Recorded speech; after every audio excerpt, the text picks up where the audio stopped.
మీ ఎలాంటి వ్యాపార ప్రకటనలకైనా వెంటనే మా ఛానల్ సంప్రదించండి. అందరికి నమస్కారం, నేను శిరీష. వీక్షిస్తున్న ప్రేక్షకులందరికీ శ్రీ పరాభవ నామ సంవత్సర ఉగాది శుభాకాంక్షలు. ప్రస్తుతం మనతో పాటు ఉన్నారు ప్రముఖ తంత్ర జ్యోతిష్యులు, జ్యోతిష రత్న, జ్యోతిష సామ్రాట్ చింతరుప్ మందర్రావు గారు. గురుగారితో మాట్లాడదాం. నమస్కారం గురుగారు. మాతృదేవో భవ, పితృదేవో భవ, ఆచార్య దేవో భవ. ఓం నమో మాందేశ్వరాయ నమః. అందరూ బాగుండాలి, అందరికీ మంచి జరగాలి. గురుగారు, ముందుగా మీకు ఉగాది శుభాకాంక్షలు అండి. సంతోషమండి, మీకు ఉగాది శుభాకాంక్షలు. మన ఛానల్కి, ఈ ఛానల్ చూసినటువంటి 2 తెలుగు రాష్ట్రాల అందరి ప్రజలకు కూడా శ్రీ పరాభవ నామ సంవత్సర ఉగాది శుభాకాంక్షలు. గురుగారు, ఉగాది అనగానే ఫస్ట్ గుర్తుకొచ్చేది పంచాంగం. ప్రతి ఒక్కరు ఈ సంవత్సరం అంతా మాకు ఎలా ఉంటుంది, ఎలాంటి జాగ్రత్తలు తీసుకోవాలి, ఆదాయం ఎలా ఉంది, రాజపూజం ఎలా ఉందని చూసుకుంటూ ఉంటారు. మరి ముఖ్యంగా చూసుకుంటే ఈ కన్యా రాశి వారికి ఎలా ఉండబోతుంది అంటారు? ఎలాంటి జాగ్రత్తలు తీసుకోవచ్చు అంటారు ఈ సంవత్సరంలో? ప్రతి సంవత్సరం ఉగాది వచ్చినప్పుడు ప్రతి ఒక్కరు కూడా ఈ సంవత్సరం మనకు ఎలా ఉంది, ఆదాయం ఎంత, వ్యయం ఎంత, రాజ్యపూజ్యం ఎంత, అవమానం ఎంత, ఇలా చూసుకోవడం ప్రతి ఒక్కరికి చాలా ఆసక్తిగా ఉంటుంది. అలా తీసుకుంటే ఈ రాశి వాళ్లకు, కన్యారాశి వాళ్ళకి ఈ సంవత్సరం 8 ఆదాయము, 11 ఖర్చు. 8 ఆదాయం, 11 ఖర్చు. అదేవిధంగా 3 గౌరవిస్తే 3 వ్యతిరేకంగా ఉంటారు. అంటే రాజ్యపూజ అవమానాలు సమానంగా ఉన్నాయి. ఆదాయ వ్యయాలు వచ్చేకాడికి 3 రూపాయలు ఎక్కువగా ఖర్చు అవుతుంది. కాబట్టి ఈ రాశికి ప్రథమార్థము, ద్వితీయార్థము 2 బాగుంటాయి. ఫస్ట్ హాఫ్, సెకండ్ హాఫ్ 2 బాగున్నాయి. 2 బాగుంటాయి. ఎలా బాగుంటాయి అంటే, ఈ రాశికి అత్యంత శుభగ్రహము, అత్యంత రాజయోగ గ్రహమైన శనేశ్వరుడు సప్తమంలో ఉండి రాశిని చూస్తాడు. సంవత్సరం అంతా అక్కడే ఉంటాడు. కన్యారాశికి శని మొట్టమొదటి రాజయోగ కారకుడు. అంటే 7వ ఇంట్లో నుంచి రాశిని చూస్తాడు. అంటే శనేశ్వరుడు అందరూ భయపడుతూ ఉంటారు. కన్యారాశులకు ఆయనే మొత్తం జీవితాన్ని ఇచ్చేది. ఈ రాశికి పంచమాధిపతి, కోణాధిపతి, లక్ష్మీ స్థానం. పంచమం అంటే లక్ష్మీ స్థానం. 1, 5, 9 స్థానాలు లక్ష్మీ స్థానాలు. 1, 4, 7, 10 స్థానాలు విష్ణు స్థానాలు. లక్ష్మీ స్థానాల్లో సంబంధించిన గ్రహాలు అత్యంత శుభంగా ఉంటాయి. ఆ లక్ష్మీ స్థానానికి అధిపతి శనేశ్వరుడు రాశిని చూడటము వీళ్ళకు విశేష రాజయోగము. సంవత్సరం అంతా చూస్తాడు.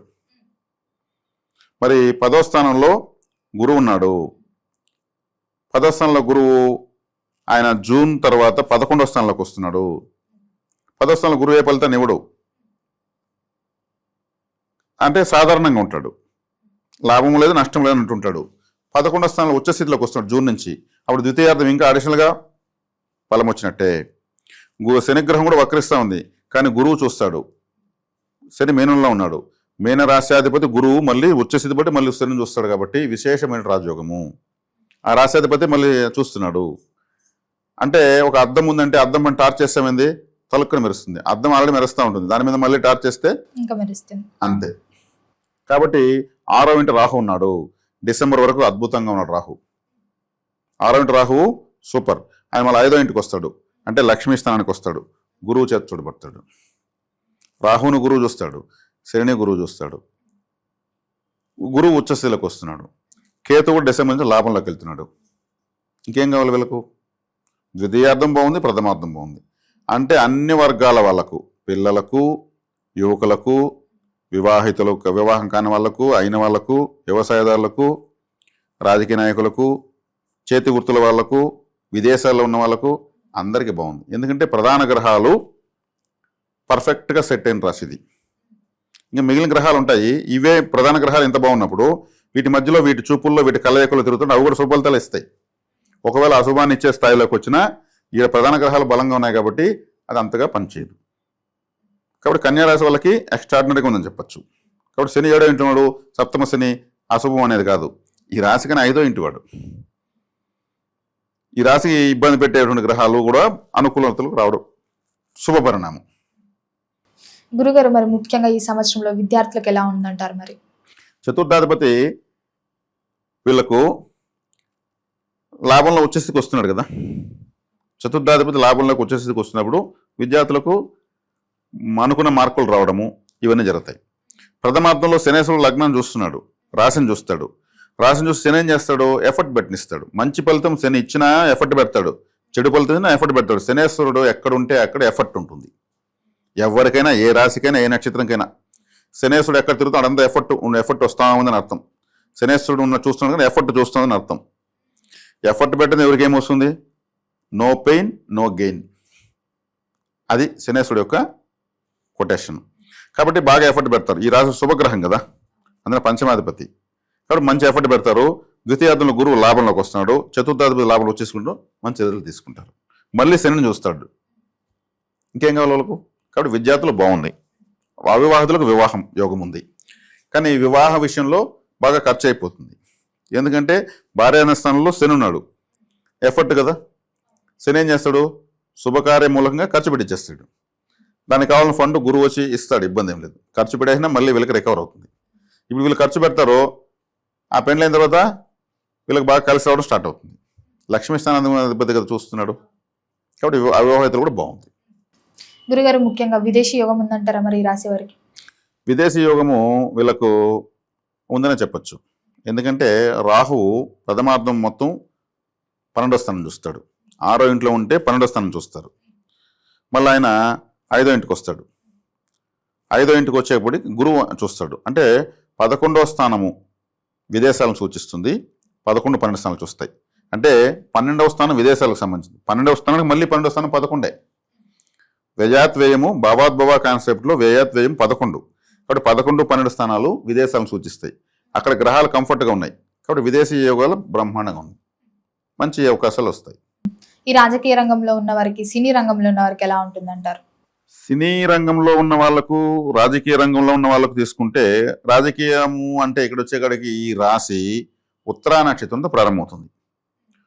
ఉత్తరా నక్షత్రం 2, 3, 4 పాదాలు ఈ రాశిలో ప్రారంభమైన ఆ ఉత్తర నక్షత్ర అధిపతి రవి. రవి అంటే రాజకీయం, ఓటర్స్ అంటే శని, వ్యూహాలంటే రాహు. కాబట్టి వీళ్ళని గురువుని చూస్తున్నాడు కాబట్టి రాజకీయ రంగంలో మంచి బెనిఫిటే ఉంటుంది. వీళ్ళు సొంత నిర్ణయాలు కూడా బాగానే చేస్తారు. వ్యూహాలకు సంబంధించిన గ్రహం రాహు కంఫర్ట్గా ఉన్నాడు కాబట్టి వీళ్ళు తీసుకున్న నిర్ణయాలు సక్సెస్ అవుతాయి. గురుగారు ముఖ్యంగా గృహయోగం, వాహన యోగం ఉందంటారా? ఉంటుంది. ఎందుకంటే చతుర్థాధిపతి చతుర్థాన్ని చూస్తున్నాడు ప్రథమార్థంలో. ద్వితీయార్థంలోకి వచ్చేకాడికి ఉచ్చస్థితిలోకి వస్తున్నాడు. చతుర్థాధిపతి లాభంలో ఉచ్చస్థితి. కాబట్టి గృహ వాహన యోగాలు విశేషంగా ఉన్నాయి. ఉదాహరణకు మనము ఇంతకుముందు కర్కాటక రాశి వాళ్ళకి ఇబ్బందిగా ఉంటుందని కొంత చెప్పుకున్నాం. ఆ వ్యక్తికి భార్య కన్యా రాశిలో ఉందనుకుందాం. భార్య ద్వారా ఆటోమేటిక్గా సంవత్సరం అంతా బాగుంది కదా. కర్కాటక రాశికి బాగాలేకపోయినా కన్యా రాశి వైఫ్ వస్తే బాగుంటుంది. దీని ఎఫెక్ట్ అక్కడ పడుతుంది. ఆటోమేటిక్గా ఈ విధంగా అన్వయించుకోవాలి. ఇప్పుడు మన రాశి ఫలితాలు చూసుకొని మన ఇంట్లో ఉన్న రాశులన్నీ ఎలా ఉన్నాయి అన్ని చూసుకొని ఎవరి వల్ల మనకు బెనిఫిట్ వస్తుంది. ఈ సంవత్సరంతో బాగుంటే రాశులు ఎవరున్నారు, వాళ్ళతో మనం బాగుండాలా? అంతే. కొంతమంది చెప్తారు మా అమ్మాయి పుట్టిన మూలకొని మేము డెవలప్ అయ్యామంటారు. అంతకుముందు ఇబ్బందులు పడుతున్నాయి కదా వాళ్ళ రూలు. మా చిన్న అబ్బాయి పుట్టిన మూలకొని ట్రబుల్స్ వచ్చాయంటారు. ఇలా చెప్తుంటారు. జ్యోతిషం తెలియకపోయినా చెప్తూ ఉంటారు. ఇక్కడ వచ్చేక్కడికి కన్యారాశిలో భార్య ఉన్నా భర్త ఉన్నా ఆటోమేటిక్గా, లేదా పిల్లలున్నా వాళ్ళకి పిల్లలు ఉన్నట్టు వాళ్ళకి అనుభవించారు కదా అదృష్టాన్ని. పిల్లలు వాళ్ళు సంపాదించరు, వాళ్ళ డబ్బు వీళ్ళకి తల్లిదండ్రులకు ఆదాయం వస్తుంది. గురుగారు ముఖ్యంగా చాలా మంది దూర ప్రయాణాలు చేస్తుంటారు. మరి కన్యా రాశి వారు ఈ సంవత్సరంలో దూర ప్రయాణాలు చేయొచ్చు అంటారు? చెయ్యొచ్చు కదా, చేస్తారు. ఎందుకంటే మీనరాశి కాలపురుషుడికి 12వ స్థానము. మీనము అంటే ఏమి? సముద్రము. మీనరాశి అంటే సముద్రం. అది కాలపుడు 12వ స్థానం విదేశాలు. ప్రాచీన కాలంలో 120 సంవత్సరాల ముందు విమానాలు లేవు. అప్పుడంతా పడవల్లోనే అన్ని దేశాలు కనుక్కున్నారు. విదేశీ ప్రయాణం అంటే పడవ ప్రయాణమే. కాబట్టి మీన రాశిలో ఎవరున్నారు? ఈ రాశికి అదృష్టాన్ని ఇచ్చేటువంటి గ్రహం ఉంది. విదేశీయాన యోగం అదృష్టాన్ని ఇస్తాడు. మళ్ళీ ఆ శనేశ్వరుని ద్వితీయార్థంలో వచ్చి గురువు చూస్తాడు, ఆ రాశి అధిపతి చూస్తాడు. ఇప్పుడు మహావిష్ణువు ఎక్కడ ఉంటాడు? సముద్రంలో పడుకో ఉంటాడు. నారాయణమూర్తి. ఆయన కాళ్ళ కూడా లక్ష్మీదేవి ఉంటుంది. ఉత్తరాభాద్ర నక్షత్రం అంటే మహావిష్ణువు. మీనరాశి అంటే పాదాలు. అక్కడ శనేశ్వరుడు ఉన్నాడు. శనివారమే వెంకటేశ్వర స్వామికి ఇష్టమైన వారము. శనివారమే పోతారు అందరూ తిరుమలకి ఎక్కువగా దర్శనం కోసం. అంతే కదా, శనివారం దర్శనం కోసం తిరుమలకి ఎగబడతారు. ఆయన పడుకో ఉంటాడు, ఆయన కాళ్ళ కాడ లక్ష్మీదేవి కూర్చుంటుంది. అదే మీనరాశి. ఆయన తల మేషరాశి అయితే ఆయన పడుకో ఉండేటువంటి కాళ్ళు ఎక్కడ పెట్టుంటాడు? మీనరాశిలో పెట్టుంటాడు. అక్కడికి సాక్షాత్ శనేశ్వరుడే ఉన్నాడు. మళ్ళీ గురువు వేరే మళ్ళీ చూస్తాడు. ఇంక వీళ్ళకి విదేశీ యోగం ఎందుకు ఉండదు? బ్రహ్మాండంగా ఉంటుంది. అందుకే వీళ్ళు అన్ని యాత్రలు చేస్తారు. తీర్థయాత్రలు కాదు, విదేశీ యాత్రలు అన్ని చేయాలంటే బ్రహ్మాండ. 10 రూపాయలు ఖర్చు పెట్టి 100 రూపాయలు వస్తున్న విధంగా ఉన్న ఆశ్చర్యం లేదు. కుటుంబ వాతావరణం ఎలా ఉంటుందంటారు మరి? కుటుంబ వాతావరణం అంటే వీళ్ళకు ద్వితీయాధిపతి శుక్రుడు. ద్వితీయాధిపతి శుక్రుడే, భాగ్యాధిపతి శుక్రుడే. శనేశ్వరుడు తర్వాత అంతటి శుభగ్రహం శుక్రుడే ఈ రాశి వాళ్ళకు. ఎందుకంటే బుధుడు ఈ రాశిలో ఉచ్చస్థితి పొందుతాడు, బుధుడు రాశిది. కానీ బుధుడి కన్నా శనేశ్వరుడు శుక్రుడు ఎక్కువ ఫలితాలు ఇస్తారు. ఈ బుధుడు శుక్రుడు శని అత్యంత మిత్రులు. శని బాగున్నాడు, ఇంకా శుక్రుడు సహజంగా ఎక్కడున్నా కానీ ఆటోమేటిక్గా ఫలితాలు ఇస్తూనే ఉంటాడు. శుక్రుడు ఇచ్చినంత ఫలితాలు ఏ గ్రహం ఇవ్వదు. నేను అందుకే చెప్పింది, కొన్ని తక్కువ రాసుల్లోనే ఆయన తక్కువ ఫలితాన్ని వ్యతిరేకిస్తాడు, వ్యయస్థానంలోనే ఎక్కువ ఫలితం ఇస్తాడు. వ్యయస్థానంలో ఏ గ్రహం పెద్దగా ఇవ్వదు, కానీ శుక్రుడు ఇచ్చేస్తాడు. శుక్రుడు వస్తే ఇంక వాళ్ళకు పడుకుంటే కాళ్ళ కాడికి వస్తాయని అది. కాబట్టి వీళ్ళకు శుక్రుడు కూడా కంఫర్ట్గానే ఉన్నాడు, ఇబ్బంది లేదు, చక్కగా మంచి సౌఖ్యాలు అనుభవిస్తారు. ఈ రాశిలో ఉన్నటువంటి వాళ్ళు మగవాళ్ళు అయితే వాళ్ళ కుటుంబంలో వీళ్ళ వల్ల వాళ్ళ కుటుంబంలో మంచి జరుగుతుంది, ఆడవాళ్ళు అయితే వాళ్ళ వల్ల ఆడవాళ్ళ వల్ల వీళ్ళ కుటుంబంలో మంచి జరుగుతుంది. గురుగారు ముఖ్యంగా మరి అకస్మాత్తుగా ధనలాభం, ఆకస్మిక ధనలాభాలు వీళ్ళకి కొంచెం కష్టమండి. ఎందుకంటే అష్టమ స్థానం మేషం అవుతుంది. వీళ్ళు ఇన్సూరెన్స్లు వేయకూడదు, లాటరీలు కొనకూడదు, ఆకస్మికంగా వచ్చేదని ఎదురు చూడకూడదు, నష్టపోతారు. ఇన్సూరెన్స్ అంటే ఏంది, మనం లీగల్గా మన ప్రమాదానికి మనమే సంతకం పెట్టి ఒక సర్టిఫికేట్ తీసుకుంటాం. నాకు కాలు ఇరిగితే, నాకు చెయ్యి ఇరిగితే, నేను చచ్చిపోతే అంటే లీగల్గా మనమే దాని ప్రాణం పోసి ఒక పేపర్ని తీసుకుంటున్నాం. అది ఇప్పుడు తప్పనిసరి అయిపోయింది, కానీ కన్యారాశి వాళ్ళు తీసుకోకూడదు. అష్టమ స్థానం మేషమైంది కాబట్టి వీళ్ళు తీసుకున్నా కట్టలేరు, ఒకవేళ కట్టినా క్లెయిమ్ కావు. లాటరీ టికెట్లు, ఇన్సూరెన్సులు, ఆకస్మిక నిధి నిక్షేపాలు దొరుకుతుంది, వీళ్ళకంతా ఉండదు. అది ఆకస్మిక స్థానము అష్టమం మేషమైంది కాబట్టి వీళ్ళు మాత్రం వాటి జోలికి వెళ్ళకూడదు. ఆల్రెడీ చూస్తారు చాలామంది కన్యారాశి, నిజమే కదా మనం చాలా ఇన్సూరెన్స్ సగం సగం ఆపేసాము కట్టలేకపోయినామని, వేరే వాటికి ఉంటే కంటిన్యూ అవుతాయి. కాబట్టి ఆకస్మిక ధనలాభాలు వీళ్ళు ఇప్పుడు ఈ సంవత్సరం కాదు ఎప్పుడు ఆశించకపోవడం మంచిది. గ్రహాలు అనుకూలంగా ఉన్నాయి, ఆటోమేటిక్గా వీళ్ళకు బాగుంది, సంవత్సరం అంతా బాగుంది. గురుగారు ముఖ్యంగా కొత్త సంవత్సరం వస్తుందంటే చాలా మంది కొత్తగా వ్యాపారం స్టార్ట్ చేద్దాం అనుకునే వాళ్ళు ఉంటారు కదా, మరి ఈ కన్యా రాశి వారికి ఈ సంవత్సరం చేయొచ్చు అంటారా? ఒకవేళ చేస్తే వీరు ఏ బిజినెస్ చేస్తే బాగుంటుంది అంటారు? 6వ ఇంట్లో రాహు ఉన్నాడు, రాహు డిసెంబర్ వరకు ఉన్నాడు సంవత్సరం ప్రారంభం నుంచి. ఫుడ్ రిలేటెడ్ చేయొచ్చు. తర్వాత కమ్యూనికేషన్స్ అంటే మొబైల్స్ వ్యాపారము, ఆన్లైన్ బిజినెసెస్, యూట్యూబ్ ఛానల్స్ పెట్టుకోవడము. తర్వాత కూడా ప్లాస్టిక్ రిలేటెడ్, ప్లాస్టిక్ అంటే రాహు, దాన్ని అమ్మడం లాంటివి. ప్లాస్టిక్ రకరకాల వస్తువులు తయారవుతూనే ఉంటాయి, కొత్త ఐటమ్స్ వస్తూనే ఉంటాయి. ఇట్లాంటి ప్లాస్టిక్ రిలేటెడ్ వ్యాపారాలు, కెమికల్స్ అండ్ పెట్రోల్స్. ఎందుకంటే 6వ ఇంట్లో అంటేనే సర్వీస్, మనం ఏదో ఒకటి చేసి సంపాదించేస్తాను. అక్కడ రాహు ఉన్నాడు, రాహు కారకత్వాలు అన్నీ చేయొచ్చు. రాహు అంటే నాన్ వెజ్ ఫుడ్, మామూలు ఫుడ్ కాదు. సాంబార్ రైస్ అంటే గురువు చంద్రుడు, చికెన్ మటన్ బిర్యానీ అంటే చంద్రుడు రాహు. చంద్రుడు రాహు తల మాత్రం ఉంటుంది, ఆయన తింటానే ఉంటాడు, భూమి ఉన్నంత వరకు ఆకలి చావదు. కాబట్టి అక్కడ ఆయన ఉన్నాడు. కాబట్టి ఫుడ్ రిలేటెడ్, పెట్రోకెమికల్స్ సంబంధించినవి, ప్లాస్టిక్ సంబంధించినవి, కెమికల్స్ సంబంధించినవి, రైల్వే ఉద్యోగాలు ట్రై చేయొచ్చు. అదేవిధంగా ఈ రాహు యొక్క కారకత్వం ఏముంది, ఇంకా స్పేర్ పార్ట్స్ ఉంటాయి కదా, 2 వీలర్ స్పేర్ పార్ట్స్, ఇవన్నీ. అదేవిధంగా బాగా చదువుకున్న వాళ్ళైతే పైలట్లుగా విమానయాన రంగము, డ్రైవర్ అంటే రాహు అంతే. రిక్షా తొక్కే వాళ్ళ నుంచి ఫ్లైట్ తోలే వాళ్ళ వరకు అందరూ రాహువే.